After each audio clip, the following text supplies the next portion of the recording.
अबे ये क्या है? तुम्हारे अध्यक्ष जेपी नड्डा का कहना है कि मोदी के पीएम बनने से पहले भारत घुटने टेक कर चलता था। असल में नड्डा की भी क्या गलती, जब उनकी पार्टी के सबसे बड़े नेता खुद मोदी विदेश में जाकर कहते हैं कि भारत में पैदा होने पर शर्म आती थी। तो क्या गलत कहा नड्डा जी ने? मोदी के पीएम बनने से पहले भारत में था भी क्या? हाँ बिल्कुल सही बात है, भारत में तो कुछ भी नहीं था।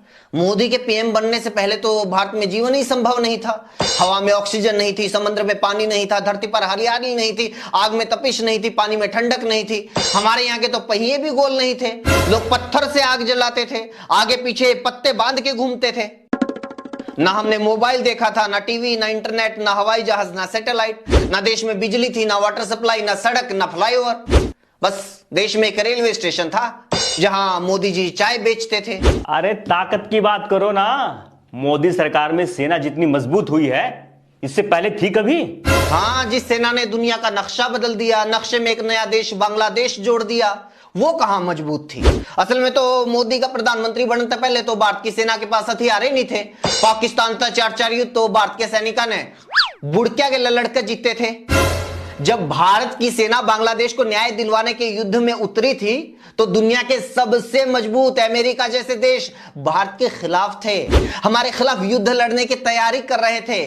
लेकिन भारत ने घुटने नहीं टेके, बल्कि पाकिस्तान के 93,000 सैनिकों के घुटने टिकवा दिए।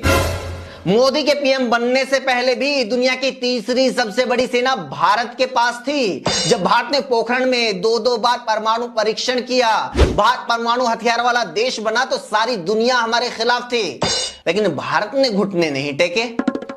फिर भी दुनिया में भारत की क्या छवि थी? मोदी के आने से पहले भारत को कौन पूछता था? मतलब जब हमारा देश डॉक्टर, इंजीनियर और साइंटिस्ट बनाने में तीसरे नंबर पर था, जब हमने परमाणु हथियार बनाए, हमने चांद के ऊपर तिरंगा लहराया, तब भारत को कोई नहीं पूछता था। लेकिन जब भारत का प्रधानमंत्री टिकटॉक वाली लड़कियों की तरह लो कैमरा एंगल से लाउड बैकग्राउंड म्यूजिक के साथ स्लो मोशन वाली वीडियो बनाने लगा, तभी भारत की पूछ हुई। मैं छवि की बात कर रहा हूं। मोदी के आने के बाद भारत की छवि दुनिया में सुधरी है। आज पूरी दुनिया में भारत का डंका बज रहा है। हाँ, ह्यूमन डेवलपमेंट इंडेक्स 191 देशों में 132वें नंबर पर, इनकम इनक्वालिटी इंडेक्स 161 देशों में 123वें नंबर पर, ग्लोबल हंगर इंडेक्स 121 देशों में 107वें नंबर पर, हैप्पीनेस इंडेक्स 137 देशों में 126वें नंबर पर, और प्रेस फ्रीडम में 180 देशों में 161वें नंबर पर। दिख रहा है देश का डंका बज रहा है या देश की लंका लग रही है? मतलब आप कहना क्या चाहते हो कि मोदी के पीएम बनने से पहले देश में सब कुछ सही था, देश एकदम स्वर्ग बन गया था? बिल्कुल भी नहीं, लेकिन यह कहना कि भारत तो एकदम खत्म था, एकदम लुल्ल था, घुटनों पर था, यह कहना भी बहुत गलत है। अंग्रेजों ने 250 साल तक देश को लूटा और 550 टुकड़ों में बांटकर छोड़ दिया। उस टाइम देश के पास खाने के लिए अनाज तक नहीं था, वहां से हमारा सफर शुरू हुआ था। अगर देश के शुरुआती प्रधानमंत्री चाहते तो वो भी हाय अंग्रेजों ने सब खत्म कर दिया, हाय मुगलों ने सब लूट लिया, हाय मैं क्या करूं, मोदी की तरह अंग्रेजों और मुगलों को गालियां देकर 15-20 साल तो बिना कोई काम करे राज कर सकते थे। लेकिन उन्होंने ऐसा नहीं किया, उन्होंने काम किया।